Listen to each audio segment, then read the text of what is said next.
Hey guys, welcome to Sai Sharma jobs notifications. और आज हम बात करेंगे Himachal Pradesh university Shimla and Sardar Patel university Mandi दोनों के लिए आपका एमएससी जूलॉजी एंट्रेंस टेस्ट की ये नेक्स्ट वीडियो आ चुकी है। और ये वीडियो आप सभी को पता होगा यूट्यूब पर अपलोड हो जाएगी। साथ में आप सभी को पता होगा कि प्लेलिस्ट मैंने बढ़ाई हुई है, ठीक है। तो आपको जाना है मेरे चैनल पर। मेरे चैनल पर आपको प्लेलिस्ट मिलेगी, उस प्लेलिस्ट को बात कीजिए जिसमें मैंने कम से कम 20-25 वीडियो डाल दी हैं, जिसमें जिसका लेवल आपका 100+ वीडियोज़ हो जाएंगे यूट्यूब पर, जो कि आपके लिए वेरी वेरी नेसेसरी है और सफिशेंट भी बोल सकता हूँ मैं, सफिशेंट आपके लिए।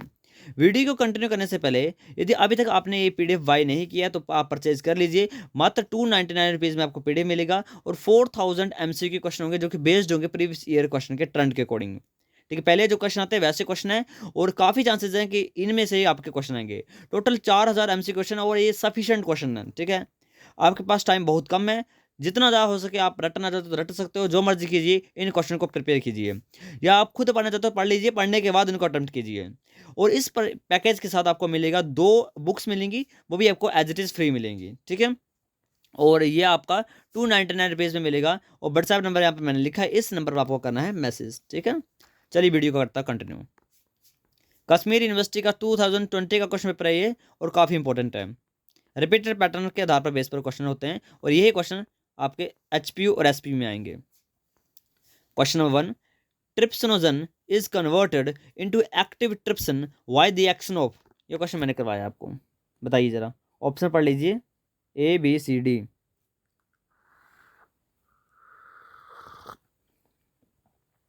तो right answer is option number C, both A and B. क्योंकि आप सभी को पता होगा एंटीरोकाइनेज जो कि डुओडेनम में प्रेजेंट होता है, जो कि ट्रिप्सिनोजन को तोड़ता है ट्रिप्सिन के अंदर। बट एक बार एक्टिव ट्रिप्सिन बन जाए तो वो खुद खुद क्या करते हैं, ट्रिप्सिनोजन को कन्वर्ट कर सकते हैं ट्रिप्सिन के अंदर। ये बात भी याद रखना। एंटीरोकाइनेज के बारे में तो आपको पता था, बट याद रखना एक्टिव ट्रिप्सिन भी ट्रिप्सिनोजन को कन्वर्ट कर सकते हैं दोबारा ट्रिप्सिन के अंदर। एक बार ट्रिप्सिन बननी चाहिए बस। Question number 2, NaCl from the ultrafiltrate is reabsorbed in the proximal convoluted tubules by the action of। Mechanism पूछा, किस मैकेनिज्म के बेस पर पीसीटी के अंदर सोडियम और क्लोराइड एब्जॉर्ब होता है, यानी रीएब्जॉर्ब होता है। तो ये बेस होता है एक्टिव ट्रांसपोर्ट के बेस पर, यानी यहां पर सेकेंडरी एक्टिव ट्रांसपोर्ट काम करेगा। Question number 3, when the neuron is when neuron is at rest, rest condition में न्यूरॉन की स्थिति आपको बतानी है। ये क्वेश्चन भी आपको रिपीटेड क्वेश्चन मान सकते हैं, क्योंकि मैंने क्वेश्चन करवाया आपको। चार्ज बताना है और सोडियम के बारे में बताना है कि जब मेम्ब्रेन रेस्टिंग मेम्ब्रेन पोटेंशियल यानी मेम्ब्रेन पोलराइज्ड स्टेट में होंगे तो क्या होगा।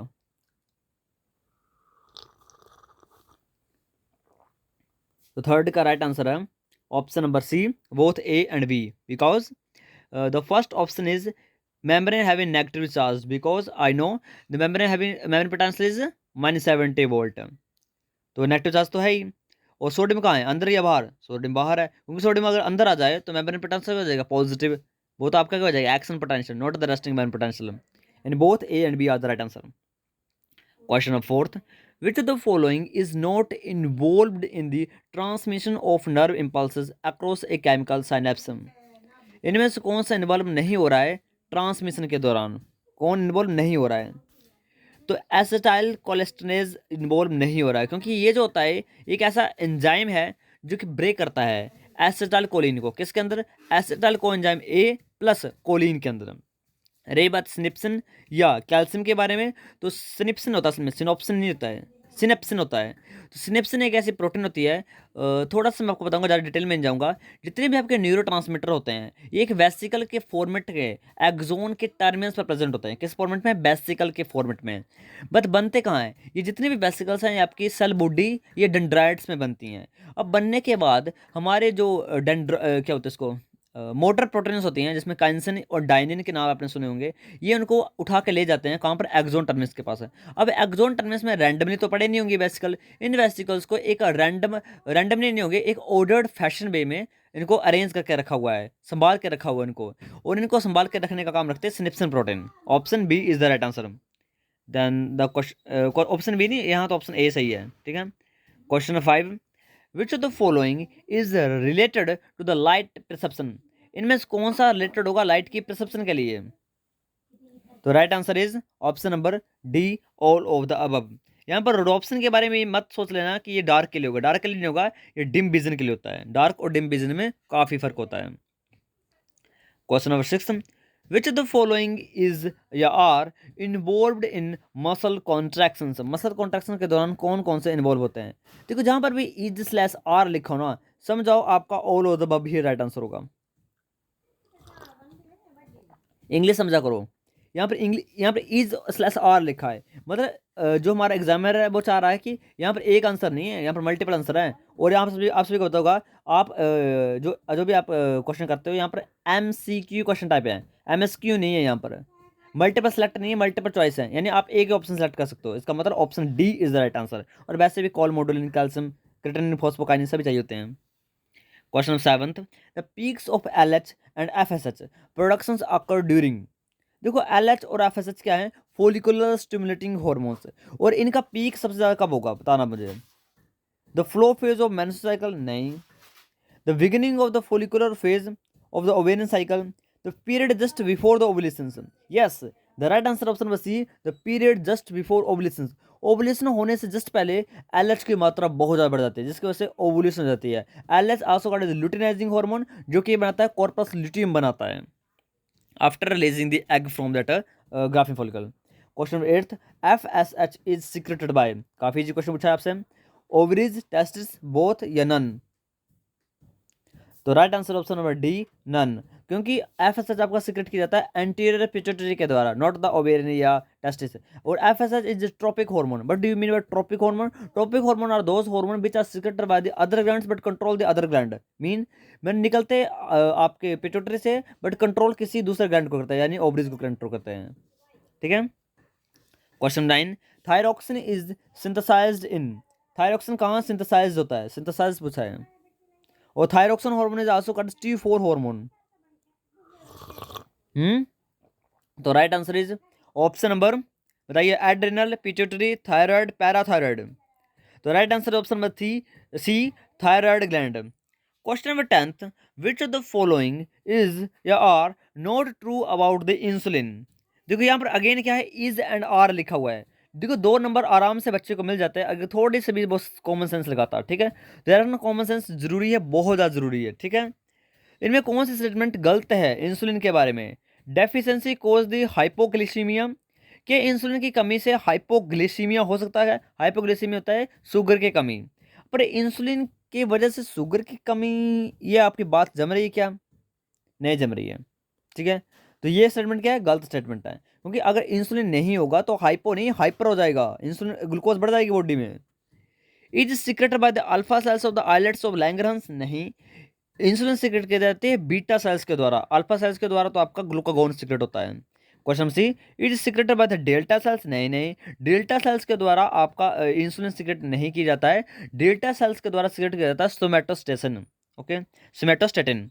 और रहेगा ऑल ऑफ द अबव। सभी ऑप्शन यहाँ पर दिए गए हैं, सभी के सभी गलत हैं। चलिए क्वेश्चन 11 की तरफ चलते हैं। Sucrose a disaccharide is formed from, काफी इजी क्वेश्चन पूछ रही है। सुक्रोज किसका बना होता है? इजी इसलिए बोल रहा हूँ क्योंकि लिंकेज नहीं पूछी भाई, सीधा सिंपल पूछ लिया किसका बना होता है। तो sucrose is formed from the two monosaccharide. The first monosaccharide is glucose and the next monosaccharide is fructose. In option B is the right answer. Option B बिल्कुल सही है इसमें। ठीक है, क्योंकि और लिंकेज मैं आपको बताता हूँ, लिंकेज होती है ग्लूकोज और फ्रक्टोज के बीच में alpha 1,2 linkage. Okay, also called as glucose is non-reducing sugar because its anomeric carbon atom is not free. ठीक है, 4 रिडक्शंस हैं। आप सभी को बताऊंगा, आपने जितने भी कीटोन्स पढ़े हैं, जितने भी एल्डिहाइड पढ़े हैं, तो एल्डिहाइड का जो फर्स्ट कार्बन होता है वो होता है कायरल कार्बन, यानी एनोमरिक कार्बन। और एनोमरिक कार्बन जो होता है वो कैसा होता है? वो कि पार्टिसिपेट कर रहा है बॉन्डिंग में, तो वो फ्री नहीं है। फ्री नहीं है तो वो रिडक्शन करेगा नहीं। अब देखो बहुत सारे स्टूडेंट कंफ्यूज होंगे कि एल्डिहाइड में तो हमने बोला कि फर्स्ट भाई पार्टिसिपेट कर रहा है, तो जो फ्रक्टोज है उसको फर्स्ट तो फ्री है, वो तो बॉन्ड बना सकता है, वो तो रिडक्शन कर सकता है। बट यार हमेशा यार ना, जो एनोमरिक कार्बन होता है इन द केस ऑफ कीटोसिस, जितने भी कीटोसिस हैं, चाहे वो आपका डाईहाइड्रोक्सी एसीटोन फॉस्फेट हो, चाहे आपका वो फ्रक्टोज हो, चाहे आपका इराइथ्रोलोज हो, राइबुलोज हो, जाइलुलोज हो, इन सभी में सेकंड कार्बन होगा वो होगा एनोमरिक कार्बन आइटम। यानी सेकंड अनोमरिक कार्बन एटो है, और एल्डिहाइड केस में फर्स्ट होता है। यहाँ पर फर्स्ट और सेकंड दोनों पार्टिसिपेट करें बॉन्डिंग में, ग्लूकोज का फर्स्ट और फ्रक्टोज का सेकंड, दोनों पार्टिसिपेट करें आपके किस में, बॉन्डिंग में, तो कोई भी कार्बन फ्री नहीं है, ठीक है, इन दोनों में से कोई भी कार्बन फ्री नहीं है जो कि एनोमरिक बॉन्ड बना सके, रिडक्शन कर सके, ठीक है। जैसे इन केस फॉर एग्जाम्पल लेते हैं ग्लूकोज और ग्लूकोज। अब ग्लूकोज ग्लूकोज किसका बने होते हैं, माल्टोस, माल्टोस के अंदर ग्लूकोज ग्लूकोज बने होते हैं, और माल्टोस क्या है, रिड्यूसिंग शुगर है, क्यों, क्योंकि यहाँ पर जो लिंकेज है वो है अल्फा 1,4 लिंकेज है। अब ग्लूकोज का एक का ग्लूकोज तो चलो वन यूज हो गया, अब दूसरे का तो फ्री है, क्योंकि देखो अल्फा 1,4 है, अब एक का 4 लेयर एक का 1 लेयर है, बट किसी एक का तो एक फ्री बच रहा है ना, तो उस फर्स्ट के साथ क्या हो जाएगी, रिडक्शन हो जाएगी। वैसे सी को देखो, ग्लैक्टोज और फ्रक्टोज, अब ग्लैक्टोज फ्रक्टोज किसका होता है, लैक्टोज, लैक्टोज का होता है ग्लैक्टोज, और नहीं नहीं, अच्छा लैक्टोज नहीं, लैक्टुलोज, हाँ लैक्टुलोज के अंदर होता है ग्लैक्टोज और फ्रक्टोज, रही बात ग्लूकोज और ग्लैक्टोज की, तो ये होता है लैक्टोज के अंदर। तो अगेन अगेन भाई यहाँ पर अल्फा 1,4 लिंकेज है, अगेन यहाँ पर क्या है, फर्स्ट कार्बन क्या फ्री है यहाँ पर, बट शुगर के केस में ऐसा नहीं है।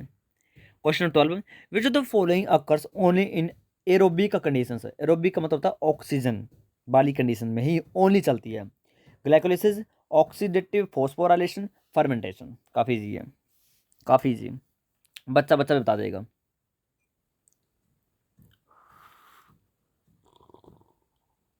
हम्म, तो कहाँ से लेते हैं क्वेश्चन 12, तो right answer is option number B, oxidative oxidative phosphorylation, और ऑक्सीडेटिव फॉस्फोराइलेशन को हम क्या बोलते हैं, ईटीसी, इलेक्ट्रॉन ट्रांसपोर्ट चेन।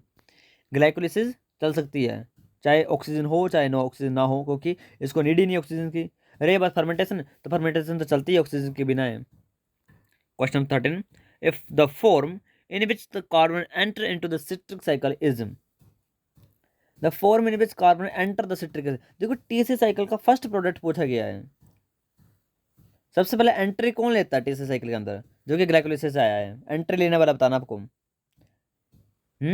तो वो आपका एसिटाइल कोएंजाइम ए। देखो अभी ये मत सोच लेना कि पायरुवेट है, पायरुवेट तो ग्लाइकोलाइसिस में बनता है, बट पायरुवेट कब से होता होगा, लिंकेज स्टेप में पायरुवेट से CO2 छीन ली जाती है और पायरुवेट को कन्वर्ट कर दिया जाता है एसिटाइल कोएंजाइम ए में, जो कि 2 कार्बन कंपाउंड है। अब ये 2 कार्बन कंपाउंड जाएगा टीसी साइकिल में फर्स्ट प्रोडक्ट के फॉर्मेट में, ठीक है। Question 14, induced fit hypothesis of enzyme catalysis was first proposed by, देखो काफ़ी इजी है, और आपसे को पता होगा इंड्यूस फिट थ्योरी ही मोस्ट एक्सेप्टेड थ्योरी थी एंजाइम के लिए। लोगन की थ्योरी भी दी थी, जो कि आपकी आई थिंक बेंथर और हुकर ने दी थी, आई थिंक इन्होंने दी थी, ओके। मुझे जहाँ याद नहीं आ रहे हैं यहाँ पर, मुझे जितना जहाँ तक आ रहा है फिशर ने दी थी ये लोखंड की थ्योरी, हाँ फिशर ने दी थी ये, यस यस।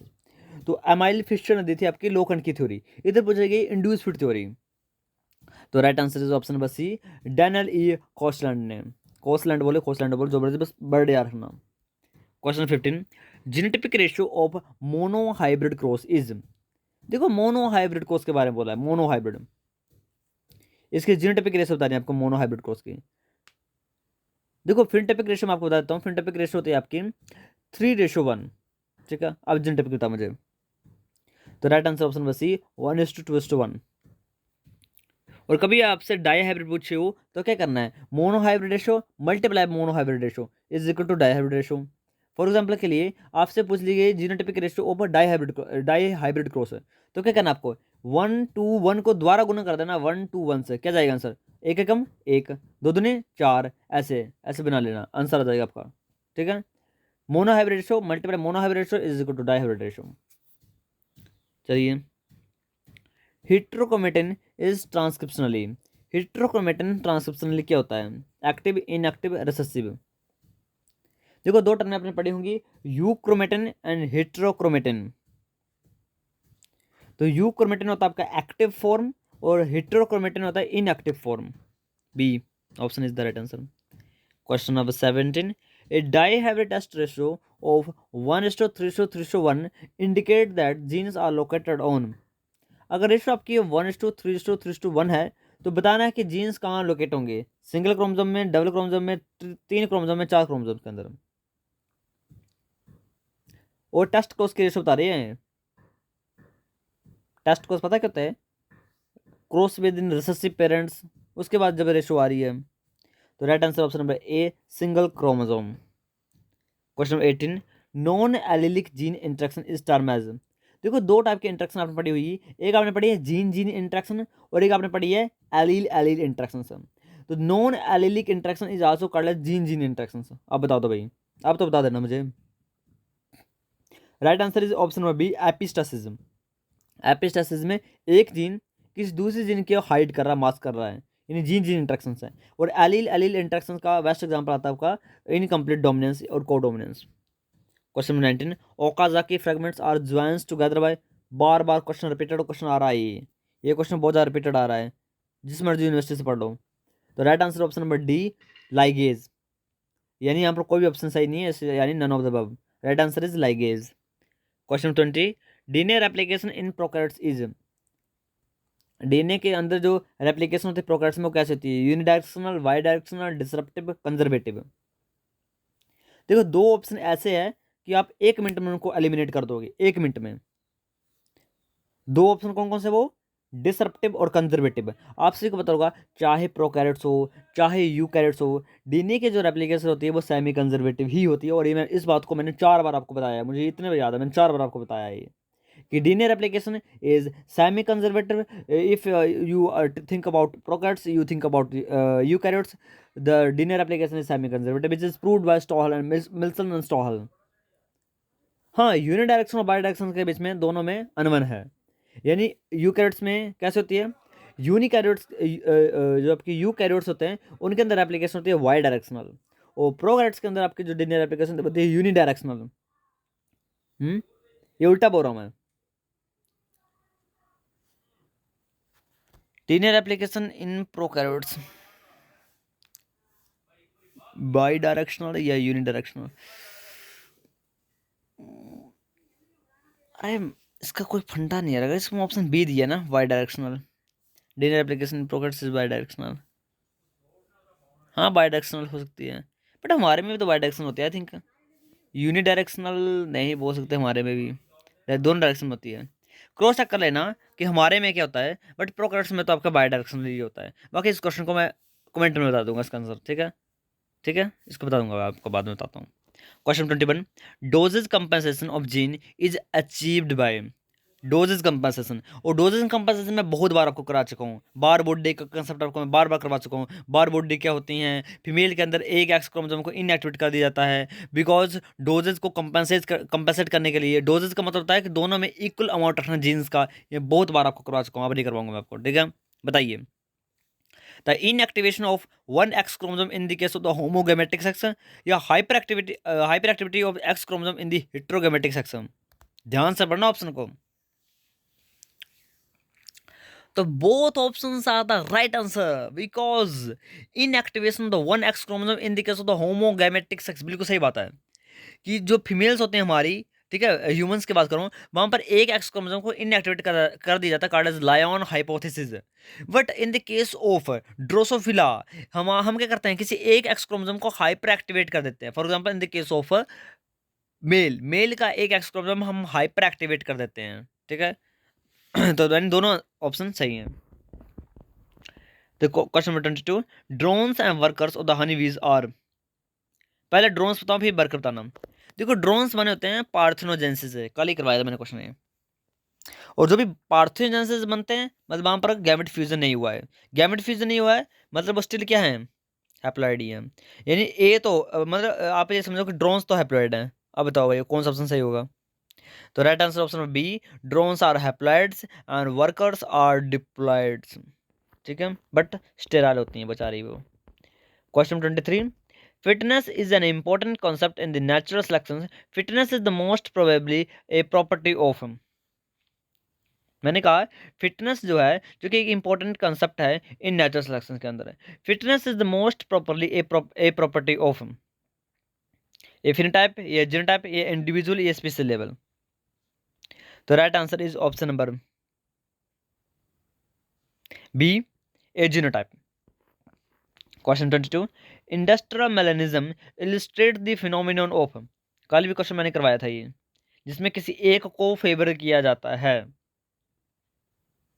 तो right answer option number B, sorry option number C, directional selection भी इसका राइट आंसर होगा, और साथ में इसका कंसीलिंग करलेशन भी होगा। क्योंकि डायरेक्शन सिलेक्शन होता है किसी एक को फेवर करना, वाइट फेवर हुआ या ब्लैक हुआ।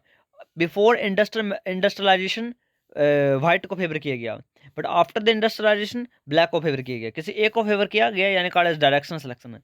और कंसीलिंग कलरेशन, यहाँ पर कलर के बेस पर हम क्या कर रहे हैं, नेचुरल सिलेक्शन कर रहे हैं, इसका मतलब concealing coloration. Question 25, who was the proponent of inheritance of acquired traits. ये तो ग्रेट साइंटिस्ट हैं, inheritance of acquired traits. Option D is the right answer, because the acquired of inheritance is given by Lamarck, Jean Baptiste de Lamarck. Question number 28, speciation occurring in the overlapping population is term as. कैसे population है overlapping है, देखो कैसे alternate करें बातों को, एक आधा वर्ड से चेंज कर रहे हैं। कभी लिखा होता है जियोग्राफिकल बैरियर, कभी लिखा होता है आपका बिसाइड द एरिया या आउटसाइड दैट एरिया, कभी आपका लिखा होता है विद इन द एरिया, कभी लिखा होता है ओवरलाइंग पॉपुलेशन। कुछ भी लिखा हो कॉन्सेप्ट पता होना चाहिए। मैंने कहा एलोपैट्रिक स्पेसिएशन जब होता है जब कोई बैरियर आ जाता है, वो बैरियर कैसा फिजिकल बैरियर, यानी कोई माउंटेन आ जाएगा, कोई नदी आ जाएगी, कोई पहाड़ फट जाएगा, सुनामी आ जाएगी, मतलब दो पॉपुलेशन आपस में मीट नहीं कर पाएंगे किसी भी हाल पर, तो कॉल्ड इज एलोपैट्रिक स्पेसिएशन। जहाँ पे जियोग्राफिकल बैरियर आ जाए, तो यहाँ पर तो लग नहीं रहा है भाई ओवरलैपिंग से कोई जियोग्राफी बैरियर आ रहा है। सिंपैट्रिक, सिंपैट्रिक होता है किसी एक ही जगह में रहकर स्पीसीज का बन जाना, is called as sympatric speciation. देखो option B is the right answer, because third is not a type of speciation. Geo speciation, geo speciation कोई स्पेसिएशन होता नहीं है। तीन टाइप के स्पेसिएशन होते हैं, एलोपैट्रिक, सिंपैट्रिक, पैरापैट्रिक। पैरा मतलब beside, sympatric mean same place. Question 29, evolution of the Darwin finches exemplify. Darwin finches किसके बारे में बताती है, अडेप्टिव रेडिएशन, एलोपैट्रिक स्पेसिएशन या दोनों, या दोनों नहीं। तो right answer option number C, adaptive radiation as well as allopatric speciation. Question 30, which of the following is true about the mass extension. Mass extension के बारे में कौन सी स्टेटमेंट बिल्कुल सही है। 5 मास एक्सटेंशन हो चुके हैं, छठा होने की देरी है, और सबसे बड़ा मास एक्सटेंशन हुआ था थर्ड मास एक्सटेंशन, जिसको बोलते हैं परमानेंट ट्रांसिक मास एक्सटेंशन। गला बैठ गया भाई। Option D is the right answer, क्योंकि देखो यहाँ पर क्या लिखा गया है, ट्रू बताना है। Mass extension are isolated a singular, देखो आइसोलेटेड सिंगुलर एक्सटेंशन नहीं है यहाँ पर, कोई एक छोटा सा एरिया होगा वो उड़ जाएगा, ठीक है। ये 4 मेजर मास एक्सटेंशन आकर 4 नहीं हुए हैं, मैंने कहा है 5 हुए हैं, ठीक है। यानी option D is the right answer. Question 31, chromatophore are absent in. Chromatophore किस में एब्सेंट होते हैं, फाइटोमेस्टिकोफोरा, जूमेस्टिकोफोरा, बोथ में नहीं होता है, या किसी ऑप्शन नहीं सही है। तो right answer is option number B, zoomastigophora के अंदर। Question 32, Leucosolenia belongs to the class. Leucosolenia पढ़ा है, साइफा, लिकोसोलेनिया। लिकोसोलेनिया को क्या बोलते हैं, वास्केट वीनस, वीनस फ्लावर बोलता है क्या, वास्केट वीनस, वीनस फ्लावर क्या बोलता है लिकोसोलेनिया को। छोड़ो जो मर्जी बोलते हो, बताना मुझे किस क्लास के अंदर है। कैरिकेरिया, डेमोस्पोंजिस, हेक्सक, हेक्सकनिंडा, ये पीरोप्लाज्मा। क्या लिखा है पीरोप्लाज्मा, पीरोप्लाज्मा कोई नहीं है फाइलम, स्पॉन्जिस के अंदर कोई नहीं आता पीरोप्लाज्मा। ये तीन ही आते हैं, कैरिकेरिया, डेमोस्पोंजिस और हेक्सकनिंडा। तो right answer option number A, calcarea. Question 33, dactylozooids are functionally.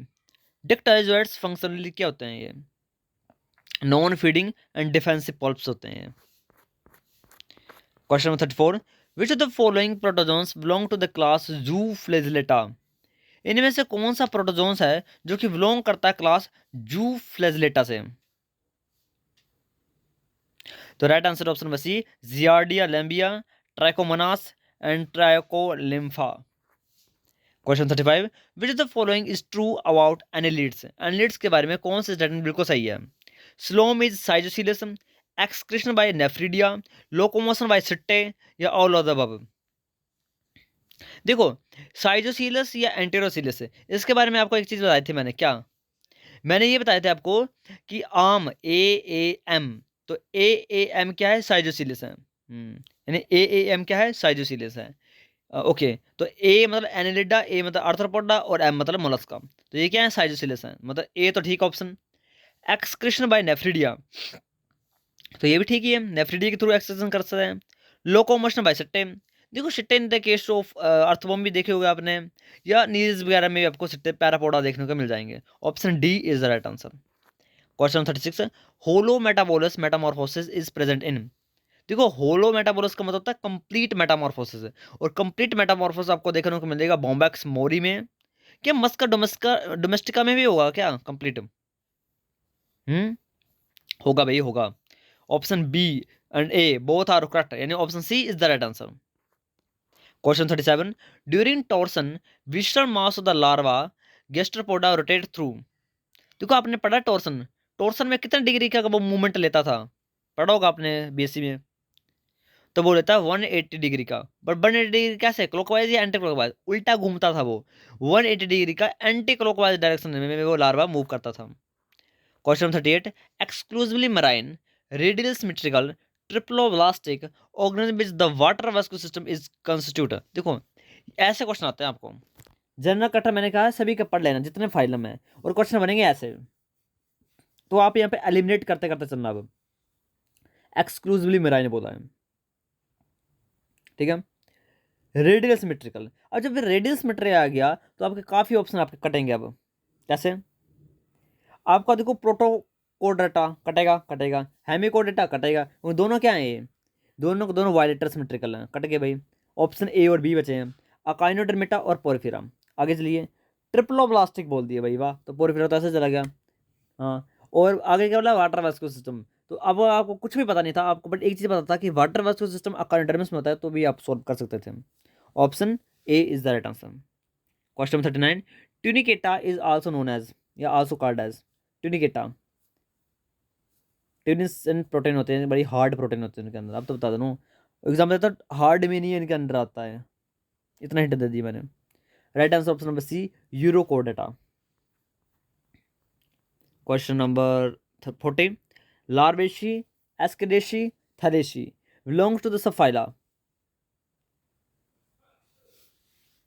हम्म, तो 40 का आपका right answer option number D, none of these above, because question ध्यान से पढ़ो, लार्वा लार्वेशी एस्केडेसी थैलेसी तीनों क्लासें हैं, और ये किसी एक फाइला के अंडर आएंगी। अब ये देखो यहाँ क्या लिखा है, यूरोकोडेटा, सिफेलोकोडेटा, हेमिकोडेटा, ऐसा थोड़ी है, मुझे बताना है ये किसका है, ये किसी यानी यानी ये तो यूरोकोडेटा के तीनों तीनों, ये तो सिफेलोकोडेटा के तीनों तीनों, ये तो हेमिकोडेटा के तीनों के तीनों। मुझे बताना यूरोकोडेटा और सिफेलोकोडेटा में किसके हैं ये तीनों के तीनों, तीनों के तीनों क्लासेस एक के अंडर आएंगी ये, ठीक है। बताना मुझे कमेंट में किसके अंडर आती हैं ये। Which of the following is a characteristic feature of agnathas, agnatha वो होते हैं जो कि जोल एस्फिसिस हम बोलते हैं, और जोल एस्फिसिस के बारे में एक चीज़ रखना, एक होता है ग्नाथोस्टोमेटा जिसमें जो होता है जो कि आज के मॉडर्न फिशिस हैं, और एक होता है अग्नाथा जिसको पुरानी बहुत पुरानी एक्सटेंट भी होने वाली कही तो उनके अंदर आता है जोल एस्फिसिस। और जोल एस्फिसिस के बारे में करेक्टर पूछे गए हैं, स्ट्रॉन्ग जा, देखो पहले स्टेटमेंट पढ़ लो स्ट्रॉन्ग जा, तो ऑप्शन ए और डी तो ऐसे एलिमिनेट हो गया कि स्ट्रॉन्ग जा हो नहीं सकता, और ओल मतलब होगा नहीं क्योंकि स्टोजा लिखा हुआ है। अब पेड जेनेटर डक्ट या 7 to 14 pair of gill slits, तो इनके अंदर गिल स्लिट्स नहीं होते हैं, बहुत पुरानी होती है, उस टाइम गिल स्लिट्स नहीं थे। ओके ओके रुक जाओ, हाँ ठीक है ठीक है, उस टाइम गिल स्लिट थे, यस गलती होगी मैं, sorry sorry sorry sorry. Option B नहीं, option C is the right answer, ठीक है। पेरेटल जेनेटर डक्ट नहीं थे उस टाइम, पेड जेनेटर डक्ट नहीं नहीं नहीं, option C is the right answer. Okay, question 42, endoskeleton is cartilaginous fish in, देखो एंडोस्केलेटन जो कि कार्टिलेज का बना होता है वो किसके अंदर होता है, डॉग फिश, सॉफिश, स्टिंगरे। देखो कार्टिलेजिनस फिश के अंदर ही एंडोस्केलेटन कार्टिलेज का बना होगा, तो तीनों की तीनों क्या हैं, तीनों की तीनों कार्टिलेजिनस फिशेज हैं, तो तीनों तीनों is the right answer.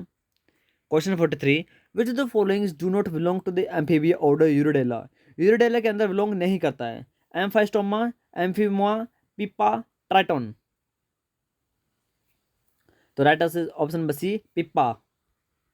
Question 42, sorry 44, the venom of the king cobra is, मैंने करवाया है, एक बार मैं आपको स्नेक्स के बारे में पढ़ा रहा था, तो मैंने आपको करवाया था कि किंग कोबरा का जहर बहुत ज़्यादा टॉक्सिक होता है, और उस टॉक्सिक को हम बोलते हैं न्यूरोटॉक्सिक, किंग कोबरा, चाहे कोबरा हो, कोबरा का भी न्यूरोटॉक्सिक है। किंग कोबरा और कोबरा में फ़र्क है, काफ़ी फ़र्क है, देख लेना कोबरा और किंग कोबरा कैसा होता है। कोबरा होता है नाजा नाजा, और किंग कोबरा देखना कौन सा है, बहुत लंबा होता है king cobra. Which is the following is true about reptiles, reptiles के बारे में कौन सी बात सही है? Cranial nerve system paired, fertilization is internal, skin glands are present, सभी बातें मुझे सही लग रही हैं। या कोई गलत भी बात लिखी हुई है? क्रेनियल नर्व्स 10 पेयर होंगे कि 12 होंगी? स्किन के ऊपर ग्लैंड होंगे कि नहीं होंगे? नहीं होंगे भाई, ये एम्फीबियन थोड़ी है, ये रेप्टाइल है। स्किन के ऊपर ग्लैंड्स नहीं, स्किन के ऊपर बोनी स्क्यूट्स होंगे, कांटे होंगे, या तो ड्राई या रफ स्किन होगी। हाँ, ग्लैंड्स तो उनके होते हैं जिनकी स्किन जो कि स्मूथ ही होती है, और रेप्टाइल्स की स्किन हार्ड होती है और टफ और रफ लाइक होती है, खुदरी होती है। स्किन ग्लैंड नहीं होंगे। फर्टिलाइजेशन इंटर्न होती है, ये तो सही बात है, बट क्रेन नर्व्स 12 पेयर होती है, 10 पेयर नहीं होती हैं। Option B is the right answer. Question 46, in primates mode of walking is, primates के अंदर मोड ऑफ वॉकिंग क्या है? तो right answer option number B, plantigrade. Plantigrade, digit पर थोड़ी चलते हैं हम, डिजिट पर तो ये गाय भैंसें चलती हैं, उंगली ग्रेड भी नहीं है हमारी, प्लेंटीग्रेड है भाई, पंजों पर नीचे की तरफ। 47, which is the following is not true, इनमें से कौन सा स्टेटमेंट बिल्कुल सही नहीं है? Sweat glands are dermal derivative of integument, mammary gland are epidermal derivative, दम नहीं लग रहा ऑप्शन में। गलत पूछा है। तो sweat glands are dermal derivative, ऊपर से इंटेगुमेंटल लिखा है। देखो जितने भी इंटेगुमेंटरी होती हैं वो सभी एपिडर्मल होती हैं, नॉट द डर्मिनल। यहाँ पर अगर एपिडर्मल लिखो तो ठीक हो जाता है। Sweat glands are dermal derivative, नहीं नहीं नहीं नहीं, गलत, ए इज गलत। Question 48, which of the following function as fermentation chamber in koala, in non ruminant fermentation, अच्छा, which is the following function as fermentation chamber in koala in non ruminant herbivore. देखो आपसे एक होता है, koala जो होता है वो असल में मार्शुपिन है। अभी तो बोला कि कोआला के अंदर एक फर्मेंटेशन चैम्बर होता है, उस फर्मेंटेशन चैम्बर का क्या फंक्शन है? क्या वो लार्ज इंटेस्टाइन की तरह लग रही है, क्या वो सिक्कम है, क्या क्या वो स्टमक है, क्या है वो? तो एक टाइप का सिक्कम है वो, ठीक है। क्वेश्चन 49, डेंटल फार्मूला पूछा आपसे मिल्क टीथ का, नोट दे नॉर्मल टीथ, परमानेंट टीथ का नहीं पूछा है, मिल्क टीथ का पूछा है। 2102 2102 क्या, या 2021 2021 होगा तो बराबर ही, जो ऊपर होंगे भाई नीचे होंगे। तो राइट आंसर ऑप्शन बस सी, 2102 2102। क्वेश्चन 15, द एल्बुलर एपिथेलियम इन लंग्स इज, कल ही करवाया था मैंने म्यूकस को बाहर निकालना होता है, इसलिए क्या होगा? इसलिए तो होगा ही होगा।